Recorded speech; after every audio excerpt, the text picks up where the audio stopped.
Mari kita masuk ke dalam doa. Bapa Surgawi, kami mengucap syukur dan terima kasih kepada Engkau ya Tuhan.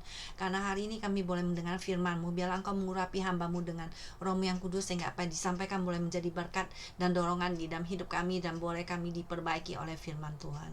Terima kasih ya Bapa, dan biarlah rasiokan pikiran kami kembali bertekuk lutut, dan kembali kami taat kepada firman Tuhan. Di dalam nama Tuhan Yesus kami berdoa. Amin. Mari saudara kita membaca Lukas 19 ayat pertama sampai 10. Yesus masuk ke kota Yeriko dan berjalan terus melintasi kota itu. Di situ ada seorang bernama Sakius, kepala pemungut cukai, dan ia seorang yang kaya. Ia berusaha untuk melihat orang apakah Yesus itu, tetapi ia tidak berhasil karena orang banyak, sebab badannya pendek. Maka berlarilah ia mendahului orang banyak, lalu memanjat pohon ara untuk melihat Yesus yang akan lewat di situ.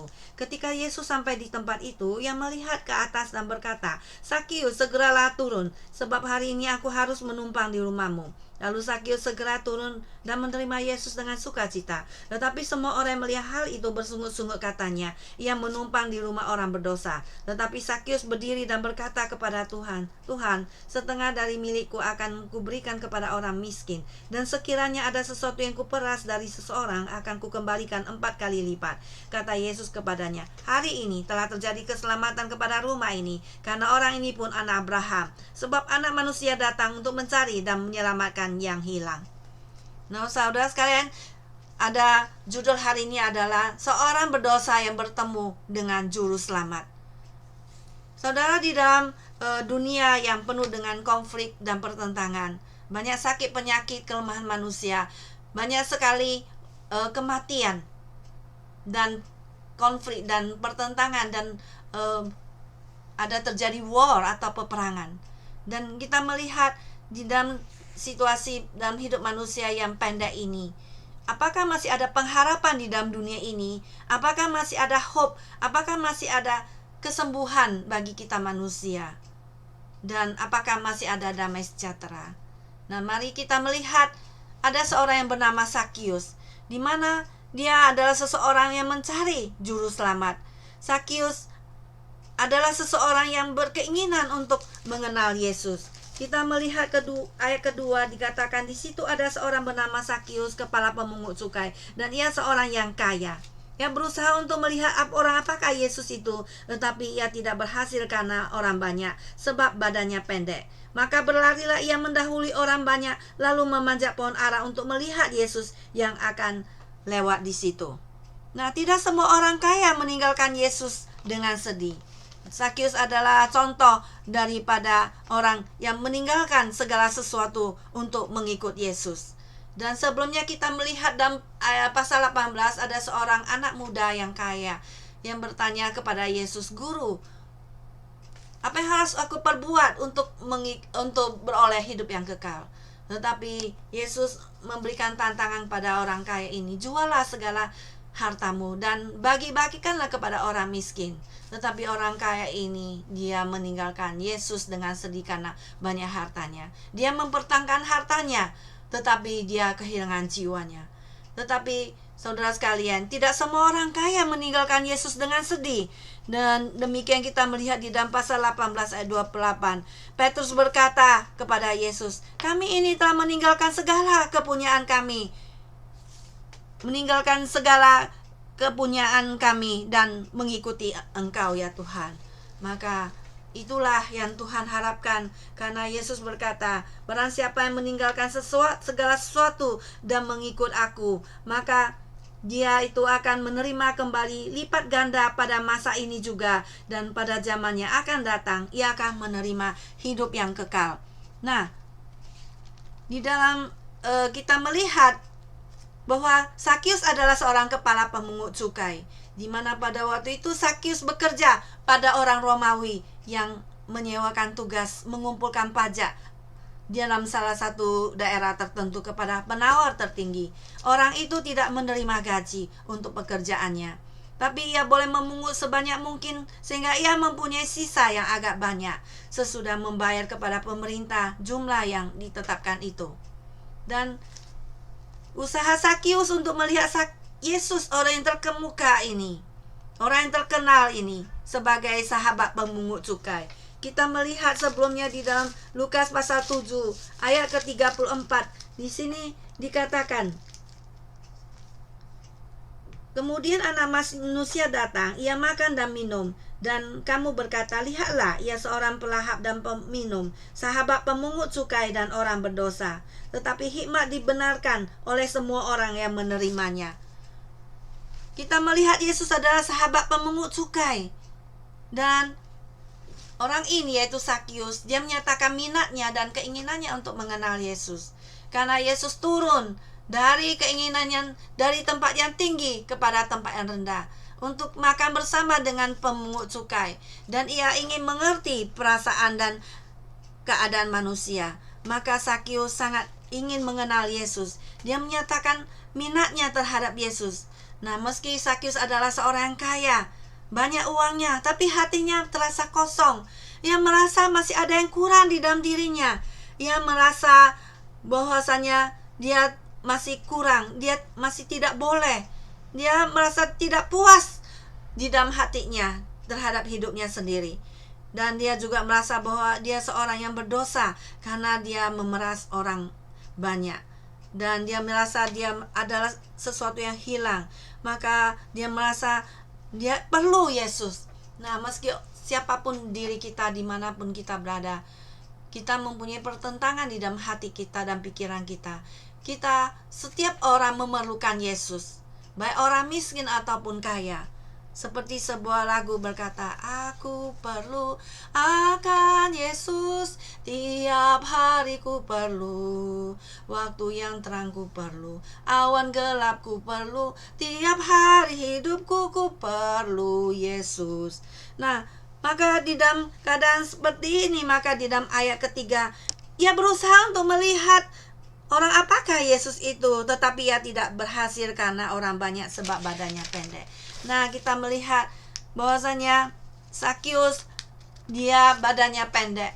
Dia tidak bisa melihat Yesus karena orang banyak yang berbondong-bondong datang mengikut Yesus. Dan dia terhalang jalannya. Dia tidak bisa berhasil melihat Yesus. Dan dia juga tidak bisa melompat untuk melihat Yesus. Maka dia berusaha mendahului orang banyak itu. Dia berlari-lari ke arah sebuah pohon ara, dan dia memanjat pohon itu untuk melihat Yesus yang akan lewat di sana. Demikian kita melihat Sakius orang kaya.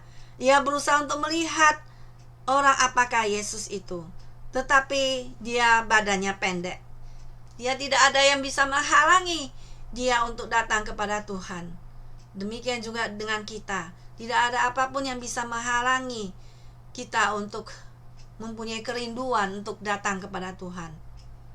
Baik hujan, baik sakit penyakit, baiklah kita berusaha untuk datang. Setiap minggu kita berusaha rajin untuk mendengar suara Tuhan pada hari Minggu, karena itulah hari satu-satunya hari perhentian bagi kita. Setiap hari kita kerja dari hari Senin sampai Sabtu, kita sudah capek. Maka hari Minggu itulah hari perhentian, hari Sabat itu bagi kita semua umat manusia untuk datang mendengar firman Tuhan.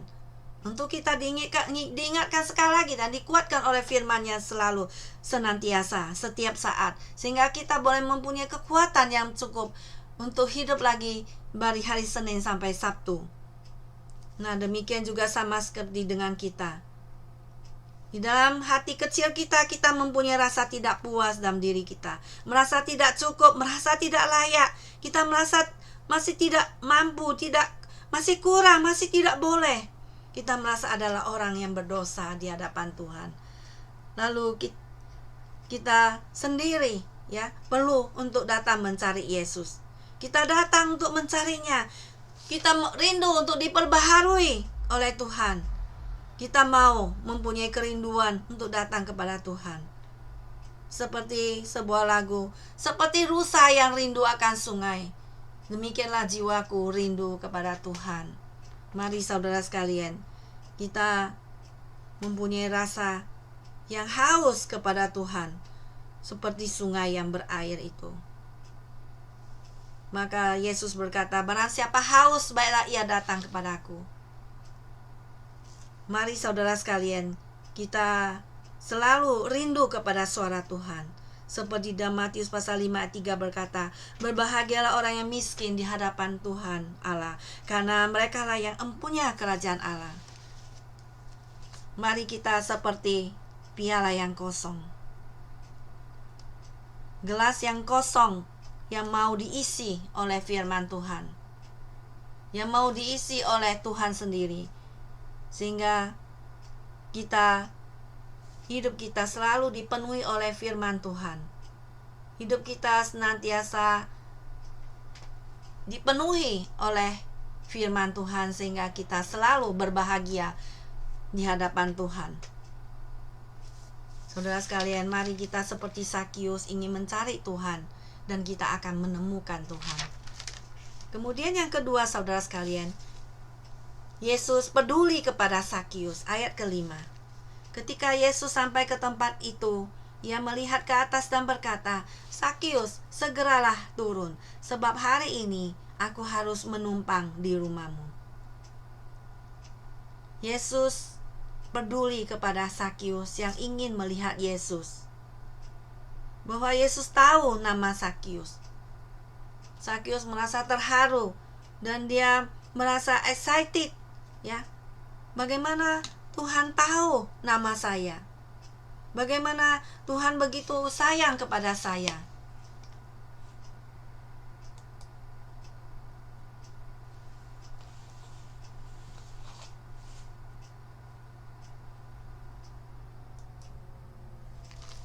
Bagaimana Tuhan begitu mengasihi aku, sehingga Tuhan mau melihat ke atas pohon itu dan berkata kepada Zakius, segeralah turun, sebab hari ini aku harus menumpang di rumahmu.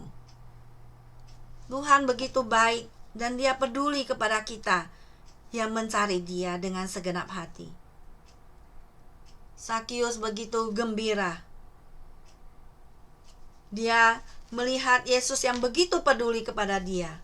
Maka seperti di dalam Mazmur 139, seperti yang dialami oleh Daud, dia berdoa di hadapan Tuhan. Dia berkata, Tuhan, Engkau menyelidiki dan mengenal aku.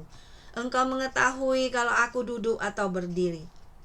Engkau mengerti pikiranku dari jauh. Engkau memeriksa aku kalau aku berjalan dan berbaring. Segala jalanku Kau maklumi. Sebab sebelum lidahku mengeluarkan perkataan, sesungguhnya semuanya itu telah Kau ketahui ya Tuhan. Dari belakang dan dari depan Engkau mengurung aku, dan Engkau menaruh tangan-Mu ke atasku. Terlalu ajaib bagiku pengetahuan itu, terlalu tinggi tidak sanggup aku mencapainya. Kemana aku dapat pergi menjauhi Roh-Mu? Kemana aku dapat lari dari hadapan-Mu? Jika aku mendaki ke langit, Engkau di sana. Jika aku menaruh tempat tidurku ke dunia orang mati, di situ pun Engkau.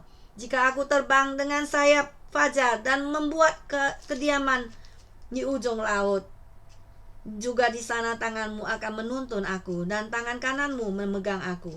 Jika aku berkata, biarlah kegelapan saja melingkupi aku, dan terang sekelilingku menjadi gelap malam, maka kegelapan pun tidak menggelapkan bagimu, dan malam menjadi terang seperti siang, kegelapan sama seperti terang. Saudara, seperti Yesus berkata, barang siapa datang kepadaku, tidak akan kubuang. Yohanes 6 ayat 37b. Dan Roma 10 ayat 11 berkata, karena kitab suci berkata, barang siapa percaya kepadaku, tidak akan dipermalukan. Demikianlah Yesus peduli kepada kita. Maka dia pun datang ke dalam dunia ini untuk mencari kita yang berdosa, supaya bertobat, supaya kita itu kembali kepadanya. Yesus melihat kita dan mengerti perasaan kita. Ketika kita menangis, meneteskan air mata, Tuhan menghibur kita, menguatkan hati kita, menguatkan iman kepercayaan kita. Yesus ingin mencintai kita, memanggil kita supaya kita kembali kepadanya. Dan maka curahkanlah isi hatimu kepada Tuhan. Dan Yesus melihat ke atas pohon itu. Dia melihat kita. Ya, dia melihat kita yang sudah terdesak ini, yang sesak nafas ini. Dan Tuhan segera menolong kita dan memberikan jalan keluar akan permasalahan kita, baik sekarang ataupun baik yang akan datang. Dan apa yang diberikan Tuhan pada kita akan indah pada waktunya. Seperti firman Tuhan berkata, pencobaan-pencobaan kita alami adalah pencobaan biasa yang tidak melampaui kekuatan. Sebab Allah itu setia, dan karena itu Ia tidak akan membiarkan kita dicobai melampaui kekuatan kita. Pada waktu kamu dicoba, Ia akan memberikan jalan keluarnya sehingga kamu dapat menanggungnya. 1 Korintus 10 ayat 13. Mari saudara, kita selalu senantiasa datang kepada Tuhan dan berdoa kepada-Nya. Jangan kita meninggalkan saat teduh kita dan hubungan pribadi kita erat dengan Tuhan. Jangan tinggalkan itu. Karena Yesus itu sungguh peduli kepada kita dan sayang kepada kita. Maka Tuhan itu turun ke dalam dunia. Dia turun ke dalam dunia untuk menyambungkan hubungan kita yang sudah putus itu dengan Tuhan. Dan ini yang sangat membuat aku terenyuh, yaitu Tuhan Yesus datang ke dalam dunia mencari kita yang berdosa itu supaya kita kembali kepadanya. Kemudian yang ketiga, Sakius menerima Yesus dengan sukacita, ayat ke-6. Lalu Sakius segera turun dari pohon ara itu dan menerima panggilan Yesus di hadapannya, dan ia menerima permintaan Yesus untuk mengadakan penumpangan buatnya dengan sukacita. Sakius merasa Yesus sangat mengasihinya. Sakius merasa sangat excited, dia sangat bergembira bagaimana itu Yesus mengetahui namanya, seperti sudah saya katakan tadi. Dan dia bersedia menerima Yesus yang akan menumpang di rumahnya. Demikianlah tawaran Tuhan kepada kita juga kepada kita. Dan di dalam Wahyu pasal 3 ayat 20, Tuhan berkata kepada kita bahwasanya pasal 3 ayat 20, Yesus berkata, "Lihat, aku berdiri di muka pintu dan mengetok. Jika ada orang yang mendengar suaraku dan membukakan pintu, aku akan masuk mendapatkannya, dan aku makan bersama-sama dengan dia, dan ia bersama-sama dengan aku." Demikianlah Tuhan mengajak kita untuk membuka pintu hati kita untuk menerima Dia sebagai Tuhan dan Juru Selamat kita. Maka kita akan mempunyai hati yang sukacita. Maka kita akan memiliki ketenangan dalam hidup kita, karena kita akan menerima Juru Selamat itu. Kita akan mendapatkan Juru Selamat dan kita akan diberikan hidup yang kekal di dalam hidup kita. Saudara sekalian, Yesus datang ke dalam dunia mencari kita, menyelamatkan kita yang hilang, supaya kita boleh diselamatkan. Karena hubungan kita dengan Tuhan sudah terputus sejak Adam dan Hawa berbuat dosa. Kita merasa bisa hidup mandiri. Kita merasa boleh hidup, tidak usah perlu Tuhan lagi. Tetapi tidak, saudara sekalian. Kita semua manusia perlu Tuhan, karena tanpa Tuhan kita itu adalah manusia yang tidak ada apa-apanya. Kita akan binasa dan hidup kita terpecah-pecah karena kita tidak utuh lagi. Maka kita perlu Tuhan untuk menyembuhkan kita, untuk membuat hubungan kita yang telah retak itu boleh kembali diselamatkan, dan supaya hidup kita boleh bersatu kembali dengan Tuhan. Itulah iman saudara sekalian, yaitu persatuan kita dengan Tuhan, persatuan antara yang dicipta dengan pencipta. Itulah saudara sekalian, supaya kita itu menerima Yesus dengan sukacita, supaya hubungan kita yang telah terputus dengan Tuhan itu boleh baik kembali. Maka di dalam Mazmur 62 ayat 2 dikatakan, "Hanya dekat Allah saja aku tenang, daripadanya lah keselamatanku." Maka setelah kita menerima Tuhan, ada perubahan di dalam hidup kita. Seperti Yesus mengatakan, "Akulah jalan dan kebenaran dan hidup. Tidak seorang pun yang dapat datang kepada Bapa kalau tidak melalui aku." Yohanes 14 ayat 6.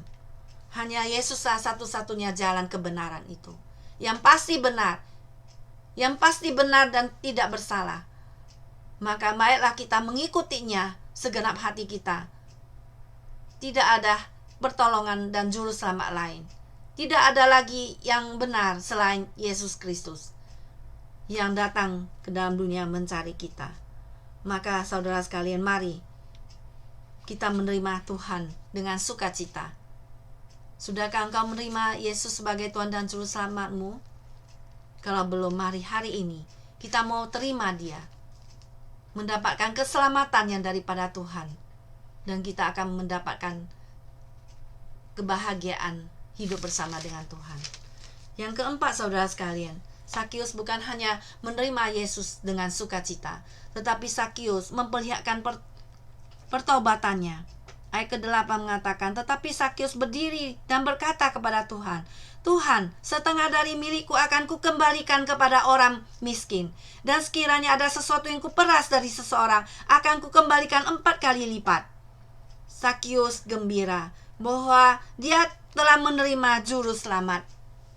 Setelah bertemu dengan Tuhan, Sakius merasa dirinya adalah seorang berdosa, dan dia merasa tidak layak di hadapan Tuhan. Dia telah berkata, Tuhan, seperti Petrus berkata, Tuhan, biarlah engkau pergi dari hadapanku, karena aku adalah seorang berdosa.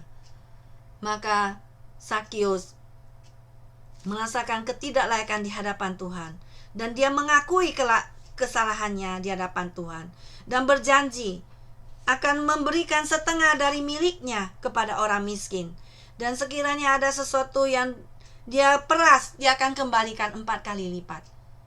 Inilah pertobatan daripada Sakius.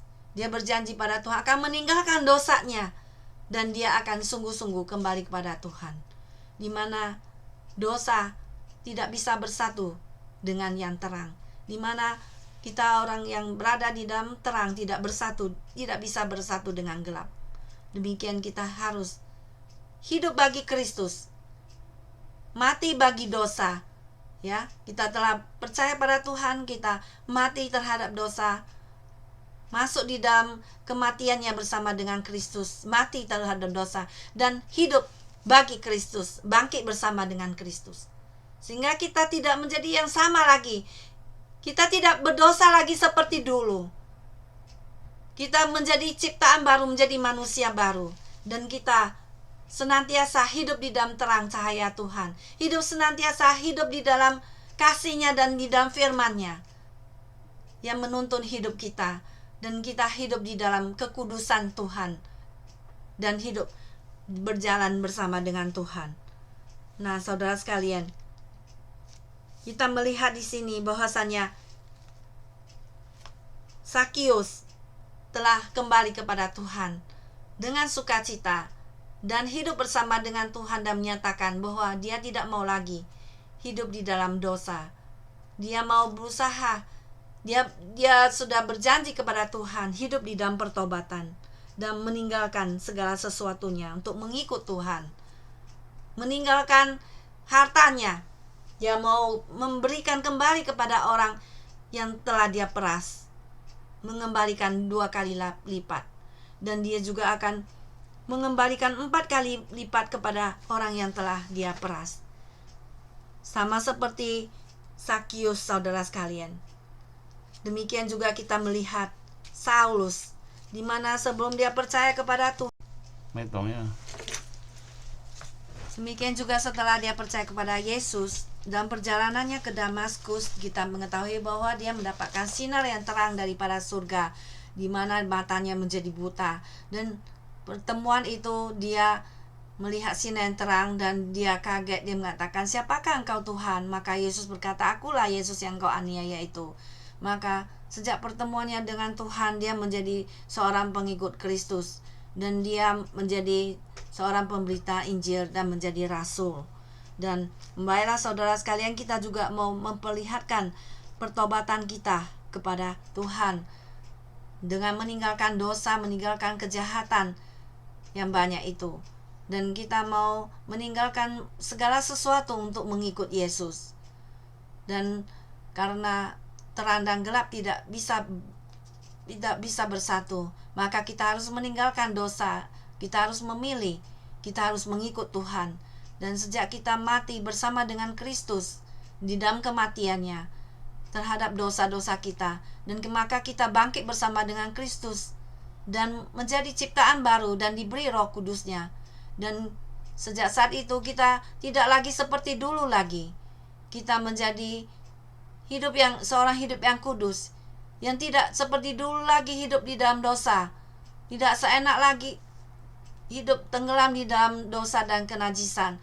Tetapi kita mengikut Tuhan kemanapun Dia suruh kita ikut, ke sana ataupun ke sini, karena panggilan Tuhan, karena firman Tuhan yang menyuruh kita melakukannya, maka kita mau melakukan dan taat. Karena Yesus adalah juru selamat kita. Dan kemudian yang kelima, saudara sekalian, dikatakan bahwa keselamatan telah datang ke dalam rumah Sakius, ayat 9. Kata Yesus kepadanya, hari ini telah terjadi keselamatan kepada rumah ini, karena orang ini pun anak Abraham.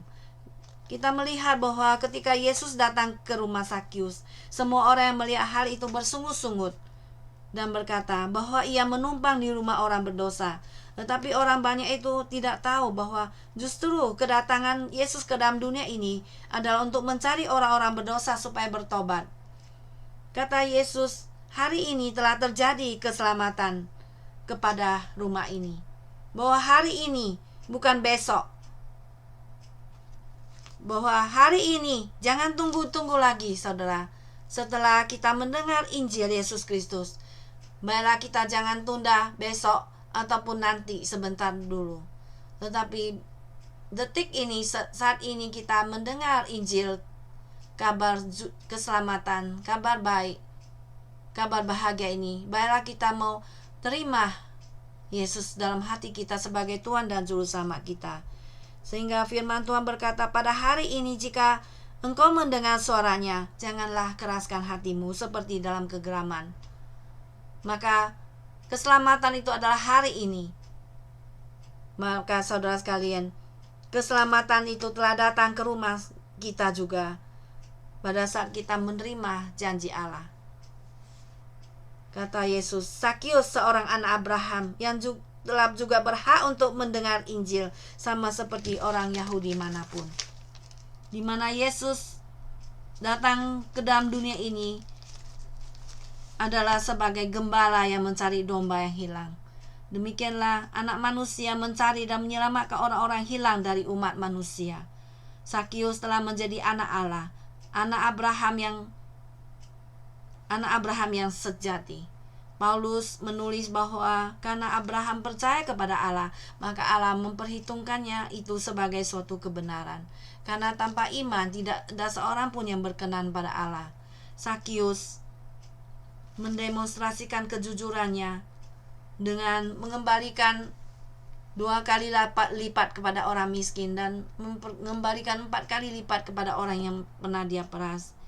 Dia bukan lagi seorang tax collector yang memeras orang lagi, tapi saat ini dia sebagai seorang pengikut Kristus yang telah diselamatkan oleh Tuhan, menjadi seorang pemungut cukai, pengunjuk pajak yang hidupnya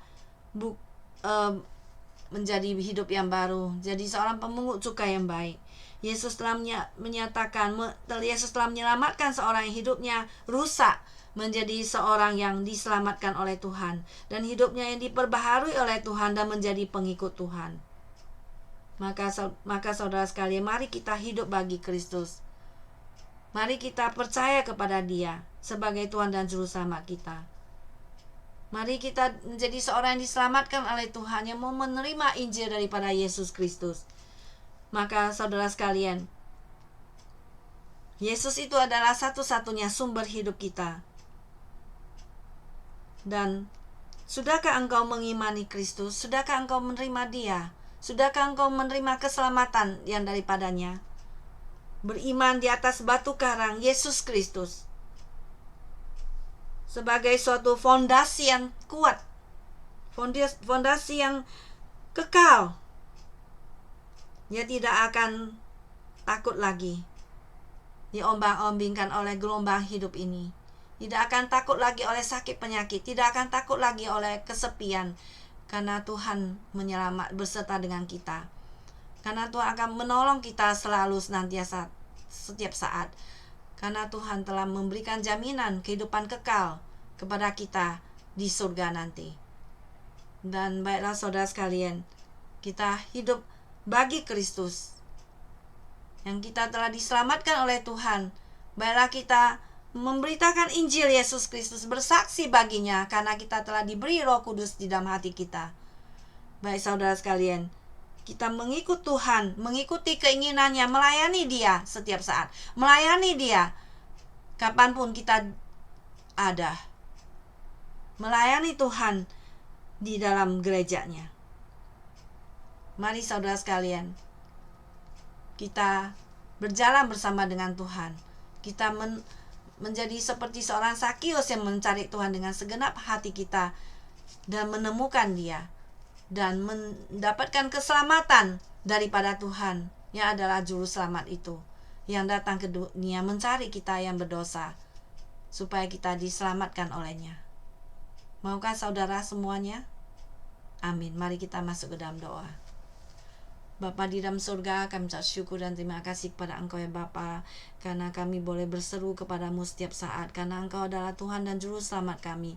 Engkau Bapa yang kekal, yang mengasihi kami, yang mengirim anakmu yang tunggal, Tuhan Yesus Kristus, datang ke dalam dunia untuk menjadi Juru Selamat kami, mencari kami yang sesat, untuk kami boleh kembalikan kepada status kami yang asli, menjadi anakmu ya Tuhan, untuk hubungan kami yang rusak ini boleh dikembalikan, disambung lagi Tuhan, sehingga kami hidup kami tidak terpecah-pecah lagi, tapi kami boleh Tuhan diutuhkan kembali, kami boleh disembuhkan lagi Tuhan, kami boleh mendapatkan sukacita dan damai sejahtera daripada Tuhan, dan kami boleh hubungan kami yang putus itu boleh dikembalikan, disambung kembali Tuhan, dan boleh selalu hidup bersama dengan Tuhan dan menjadi saksi bagimu dan hidup bagimu Tuhan.